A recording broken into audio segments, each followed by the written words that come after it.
ஓம் சைராம், ஜெய் சைராம்.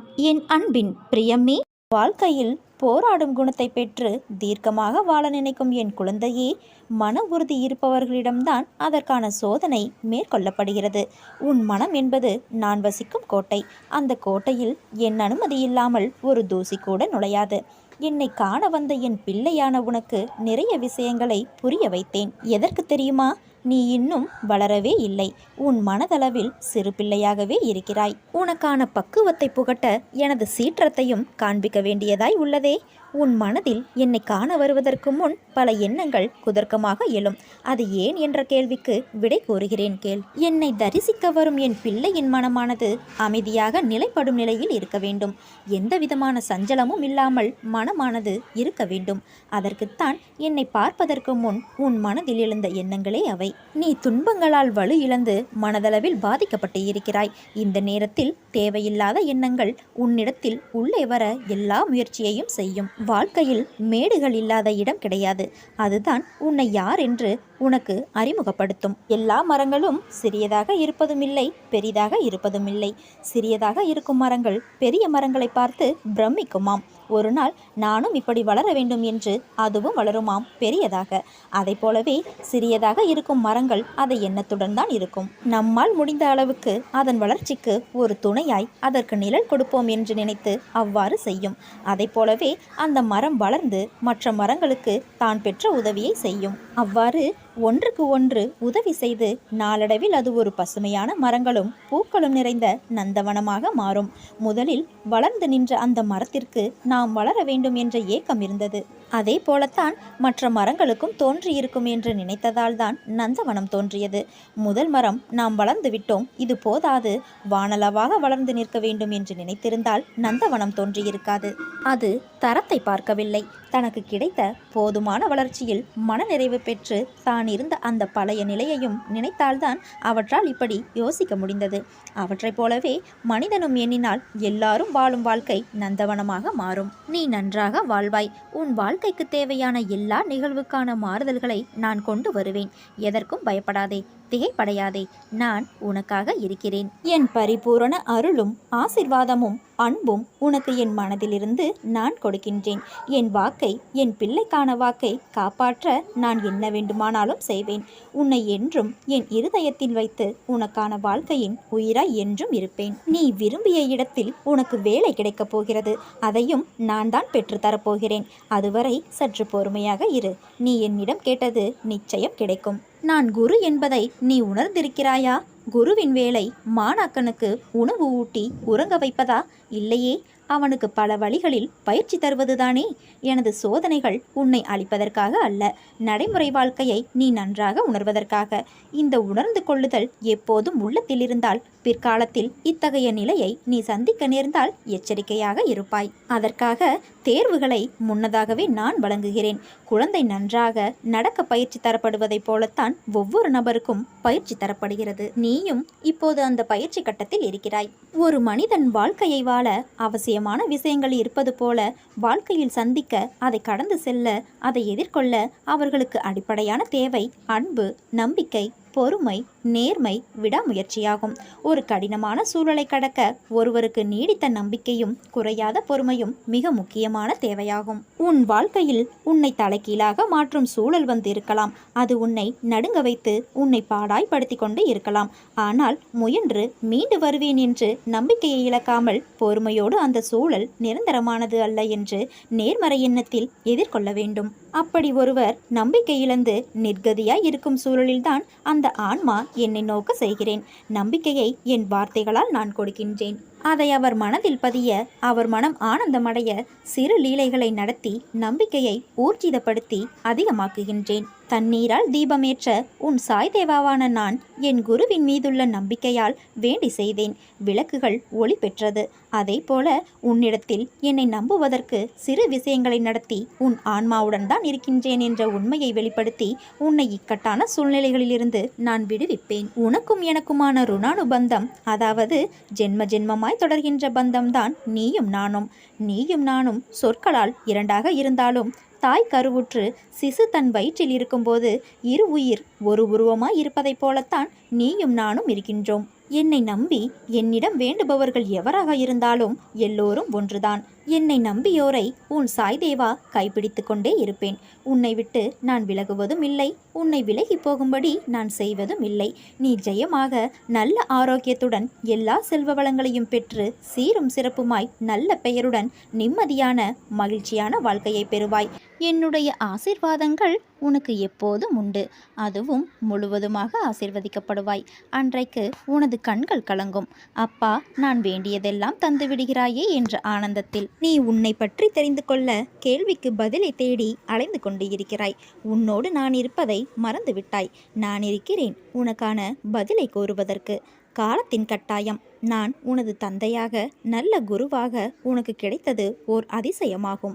அதே போல நீ எனது குழந்தையாக நல்ல பக்தனாக கிடைத்தது நான் செய்த பாக்கியம். உனது அழகான பாதங்களை கொண்டு என்னிடத்தில் வந்திருக்கிறாய். அப்பா, நான் இப்போது வளர்ந்து விட்டேன். நான் இன்னும் சிறு பிள்ளை இல்லை. எனது பாதங்களை எதற்காக தாங்கள் நகர்த்த வேண்டும்? நான் தனியாக போகக்கூடாதா என்று தானே நினைக்கிறாய்? இத்தருணத்தில் உனது மனதில் என்னென்ன ஆசைகள் தோன்றின என்று சற்று நினைத்துப்பார். எனக்கு நீ எப்போதும் சிறு பிள்ளைதான். உனது அத்தனை தேவைகளையும் பூர்த்தி செய்பவன் நான் தான்.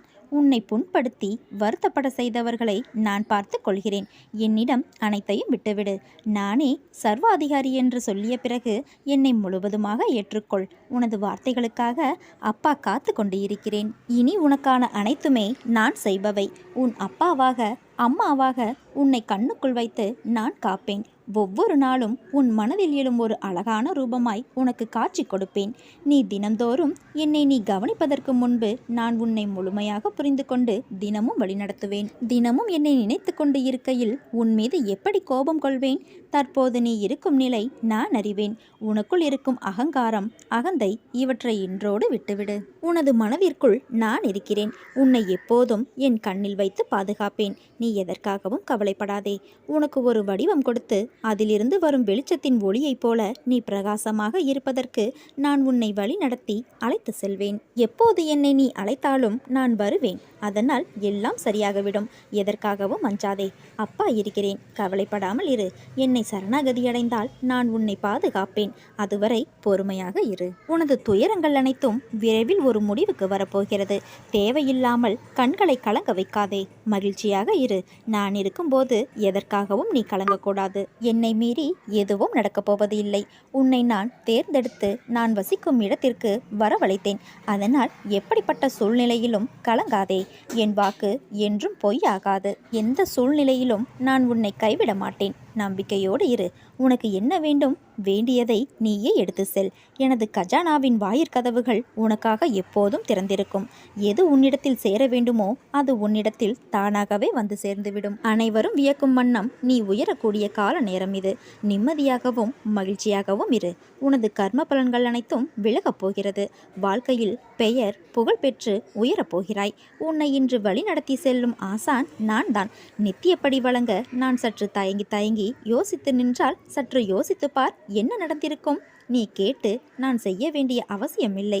எந்த சூழ்நிலையிலும் நீ கடந்து வந்த பாதையை ஒரு பொழுதும் மறக்காதே. உனது கண் முன்னால் தான் நான் அமர்ந்து கொண்டு இருக்கிறேன். உன்னுடைய செயல்களில் மாற்றத்தைக் கண்டு என்னை முழுமையாக ஏற்றுக்கொண்டு நீ என்னை காண துடிப்பாய். அப்போது நான் உன் கண் முன்னே தோன்றும்போது அன்பு மேலிட்டால் உன் கண்கள் குளமாகும். உனது கிரகத்தில் நான் வாசம் செய்யும் போது எதற்கும் கலங்காதே. நான் இருக்கிறேன். அனைத்திலும் இருந்து உன்னை விடுவிக்கப் போகிறேன். உன்னை உயர்த்தி பார்க்க நான் ஆசைப்படுகிறேன். அதனால் உனக்கு வேண்டியதை செய்ய நான் இருக்கும்போது எவரிடத்திலும் போய் நின்று கொண்டிருக்காதே. உனது தேவையை பூர்த்தி செய்ய யாசகம் பெற்று உனக்கு தருவதற்காக நான் காத்திருக்கிறேன். உன் கேள்விக்கான பதில் என்னிடம் உள்ளது.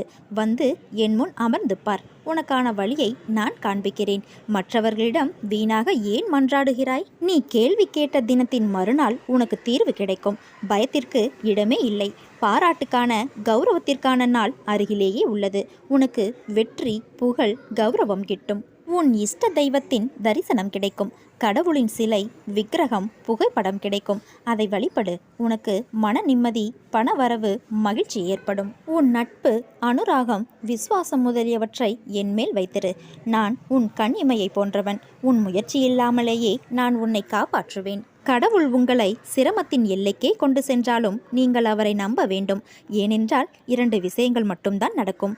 ஒன்று, அவரே காப்பாற்றுவார், அல்லது சிரமத்தை சமாளிக்க அவர் நமக்கு கற்றுத் தருவார். உனக்கான இரத்த ஓட்டத்தைப் போல இனிமேல் என் நாவில் தோன்றும் சொற்களின் அருளை நீ பெறுவாய். உலகத்தில் என்ன மாறினாலும் நகர்ந்தாலும் நான் உன்னை விட்டு ஒருபோதும் அகலமாட்டேன். உன் சோதனை காலம் அனைத்தும் கூடிய விரைவில் முடிவரும். அதுவரை உன் சாயப்பாவின் மேல் நம்பிக்கை வைத்து சற்று பொறுமையாக இரு. உனக்கான நற்பலன் நிச்சயம் உன்னை வந்து சேரும். விதைத்தவுடன் அறுவடைக்கு செல்வது எப்படி முடியாதோ அப்படித்தான் நீ வேண்டியது உடனே பலிக்க வேண்டும் என நினைப்பது. உனது வேண்டுதல்கள் அனைத்தும் கேட்கப்பட்டு விட்டது. அதற்கான வழிகள் உருவாகி கொண்டு இருக்கின்றன. ஏற்ற காலத்தில் எல்லாமே சுலபமாக சுமூகமாக முடியும் என்பதை என்னிடம் வேண்டியவுடனே நீ தெரிந்து கொள்ள வேண்டும். வயதுக்கு மீறிய சோதனையை அனுபவிக்கின்றேன் என்று ஒரு பொழுதும் வருந்தாதே. நான் உன் கடவுள் சாயப்பா. உன்னை வாழ வைக்காமல் ஒரு பொழுதும் விடமாட்டேன். விதி உன்னை வீழ்த்த நினைத்தாலும் சரி, கவலைப்படாதே. நான் உன்னை ஜெயிக்க வைக்கின்றேன். நீ ஜெயிக்கும் வரை கூடவே இருந்து ஏதாவது ஒரு ரூபத்தில் நான் துணை இருப்பேன். பல ஏமாற்றங்களால் நீ மனம் வருந்துகிறாய். வருந்தாதே. எல்லாவற்றிற்கும் உனக்கு நிச்சயம் பதில் கிடைக்கும். உன் வாழ்க்கை ஒளிமயமாக மாறும் நாள் வெகு தொலைவில் இல்லை. அடிக்கடி நான் சொல்வது ஒன்றுதான். விரைவில் உயர்ந்த நிலைக்கு வரப்போகின்றாய். என்னை சரணாகதியடைந்தால் நான் உன்னை பாதுகாப்பேன். நினைத்தவுடன் எந்த காரியமும் நடப்பதில்லை. அதற்கான நேரங்காலத்தை நான் உருவாக்கிய பிறகுதான் அனைத்தும் நடக்கும். அதுவரை நீ பொறுமை காத்திரு. அனைவரிடமும் நீ அன்பாக பேசு. நீ வருத்தப்படுவதால் எதுவும் மாறாது. நம்பிக்கையோடு கம்பீரமாக உன் குறிக்கோளை நோக்கி செல். நீ அதை அடைய நான் துணையிருப்பேன். இது என் சத்திய வாக்கு. சாகலாம் என்று கடலிலே விழுந்தவன் கை நிறைய முத்துக்களோடு திரும்புவதும் உண்டு. முத்தெடுக்க சென்றவன் செத்துப்போனதும் உண்டு. அனைத்தும் ஒரு நாள் மாறும். என்னை நம்பி வந்த உன்னை எத்தனை ஜென்மங்கள் எடுத்தாலும் தாங்கி நிற்பேன். நம்மை இதே நிலையிலேயே சாய் வைத்து விடுவாரோ என்ற பயம் உன்னுள் வந்துவிட்டது. இது உன் முகம் பிரதிபலிக்கும் கௌரவத்திலேயே எனக்கு நன்றாக புரிகிறது. உன் வாழ்வை நான் நிச்சயமாக மாற்றுவேன். தனித்து இருப்பதும் தனியே இருப்பதும் சாபமல்ல, அது ஒரு வரம் ஆகும். தனிமரம் தோப்பாகாவிட்டாலும் நிழல் தருமல்லவா? நீ என்றும் நிழலாக இரு. உங்கள் நிலைமை இப்போது மோசமாக இருக்கலாம்.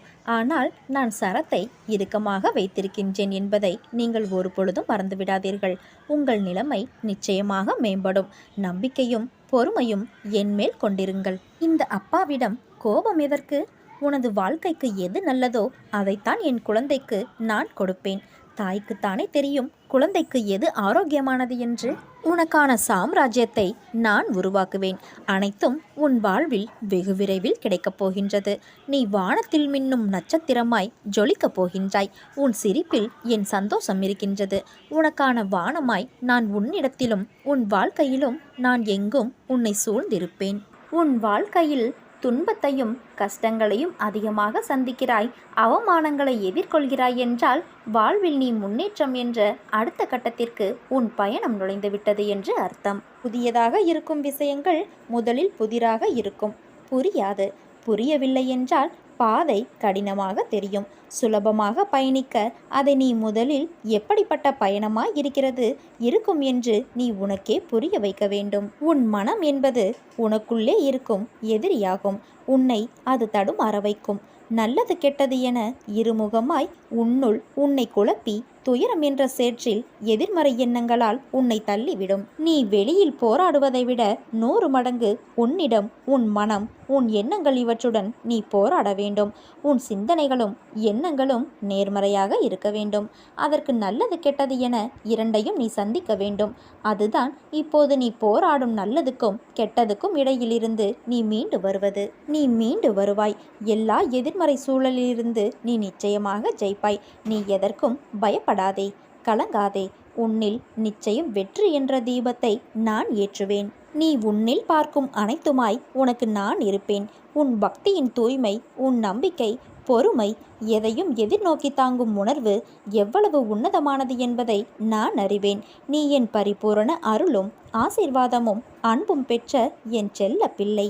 கடவுள் பக்தி உள்ளவர்களாக, நல்லவர்களாக, இரக்க சுபாவம் உள்ளவர்களாக, மனசாட்சியுடன் நடப்பவர்களாக இருப்பார்கள். அதே நேரம் அதிக கஷ்டங்கள் மற்றும் பிரச்சனைகளில் சிக்கி துன்பப்படுவதையும் பார்க்கலாம். இதற்கு காரணம் என்ன? யோசித்து பார்த்தால் இவர்கள் விரைவில் அலைப்பாய்கின்ற மனதுக்கு சொந்தக்காரர்களாகவும் இருப்பதுதான். அலைப்பாய்கின்ற மனமானது சந்தேகத்தாலும் கவலை மற்றும் பதற்றத்தாலும் பின்னப்பட்டதாக இருக்கும். வாழ்வில் மிகப்பெரிய முட்டுக்கட்டை அவநம்பிக்கையாகும். எப்பொழுது ஒருவரின் வாழ்வில் நுழையலாம் என்று எதிர்பார்த்து வாசலில் படுத்து கிடக்கும் மலைப்பாம்பு இது. எச்சரிக்கை இல்லாதவரை விழுங்கிவிடும். கடவுள் நன்மை செய்வார் என்ற நம்பிக்கையின்றி பயத்திலும் பதற்றம், கவலை மற்றும் சுய பரிதாபத்தில் சிக்கிக்கொள்பவர்கள் இந்த நிலை தலை தூக்கும் போதெல்லாம் கஷ்டத்தை அனுபவிக்கிறார்கள். சிலர் தங்கள் திறமையின் மீது நம்பிக்கை வைத்து கடவுளின் இயல்பான அன்பை மறந்து விடுகிறார்கள். இது அவநம்பிக்கைக்கு அழைத்து செல்கிறது, நல்ல நிலையையும் தோல்வியாக மாற்றுகிறது. சூழ்நிலைகள் கடினமாக மாறும்போது முயற்சியை கைவிட்டுவிடவே தயாராக இருக்கின்றோம். பிரச்சனைகளுக்கும் சூழ்நிலைகளுக்கும் அடிபணிகின்றோம். இதற்கு காரணம் அவநம்பிக்கை. கடவுள் நம்பிக்கையை தீவிரமாக தொடர்ந்தால் மட்டுமே நமது விருப்பம் நிறைவேறும் என்பதை அறிந்து கொள்ளாததால் தான் இந்த நிலை. அவநம்பிக்கையை அப்புறப்படுத்திவிட்டால் பிறகு அனைத்துமே ஆனந்தம்தான். எனவே சூழ்நிலைகளை எதிர்த்து நில்லுங்கள். நம்பிக்கை என்கின்ற ஆயுதத்தை உருவாக்கி கொள்ளுங்கள். பிரச்சனைகளை எதிர்த்து பிரார்த்தனை செய்யுங்கள். நிச்சயம் வெற்றி கிட்டும். அச்சம் உயிரை குடிக்கும். அஞ்சாமை உயிர் பிழைக்க உபாயத்தை தேடும். இதனால் நாம் ஜெயித்து விடுவோம். நான் நானாக இருக்கப் போகின்றேன் என்று உங்கள் மனதை சோதனையை எதிர்கொள்ள தயாராக இருங்கள். இதுதான் முதல் படி. எனது கடவுளான சாயி யாரை போலவும் நடித்தவரல்ல. அவர் தனக்கென ஒரு வழியை உருவாக்கி கொண்டு அவராக இருந்து அதை நடைமுறைப்படுத்தி ஜெயித்தவர். அவர் என்னோடு இருக்கிறார். நான் பிறர் நடுவே தனித்தன்மையுடன் இருக்கின்றேன். நான் இதுவரை பெற்றது தோல்வியல்ல, அனுபவமாகும். அனுபவித்தது கஷ்டமல்ல, சோதனை. இதில் நான் ஜெயிப்பேன். நான் தோற்க பிறந்தவனல்ல, ஜெயிக்க பிறந்தவன் என்று கூறுங்கள். இவ்வாறு நீங்கள் கூறும்போது உங்கள் மனதில் ஒரு தன்னம்பிக்கை, தைரியமாகியவை உங்கள் மனதிற்குள் தோன்றுவதை உணர்ந்து கொள்வீர்கள். உங்கள் ஆன்ம சக்தி உயர்ந்து வருவதை உங்களால் பார்க்க முடியும். நான் தோற்று களைத்து போக சாதாரண உடம்பல்ல, தோல்வியோ அழிவோ அறியாத ஆன்மா என்று உங்கள் மனம் சொல்லும். இறைவனிடம் கேட்பதை குறைக்காதீர்கள். அதுபோல இறைவன் எதுவும் தரவில்லை என்றும் கூறாதீர்கள். அவருக்கு கொடுப்பது பெரிதல்ல. எதை எப்பொழுது கொடுக்க வேண்டும் என்று சாய் ஒருவருக்கே தெரியும். அதை சரியான நேரத்தில் நிச்சயமாக நமக்கு தருவார். அதுவரை பொறுமையோடு காத்திருக்க வேண்டும். நான் இருக்கும் வரை நீ எதற்காகவும் கலங்காதே. நான் உன்னை கைவிட மாட்டேன். எனது ஆசீர்வாதத்தினால் நீ அனைவராலும் மதிக்கப்படுவாய். நீ மகுடமாய் உயரப்போகும் காலம் இதோ வந்துவிட்டது. நீ தேடி அலைந்தது எல்லாம் இனிமேல் உன் கையில் வந்து சேரும். நானே நிரந்தர வெளிச்சமாக இருப்பேன். நீ சந்தோஷமாக இரு. துக்கத்தை விடு. எத்தனை வந்தாலும் ஒரு நாள் முடிய போகிறது என்ற உண்மையை உணர்ந்து கொள். எவன் அகங்காரத்தை அழித்துவிட்டு நன்றி நிறைந்த மனதுடன் இறைவன் மீது தன் பாரத்தை போடுகிறானோ அவனுடைய படகு கரை சேர்ந்துவிடும். நாம் நம்பிக்கையோடு இருந்தால் நல்லதே நடக்கும்.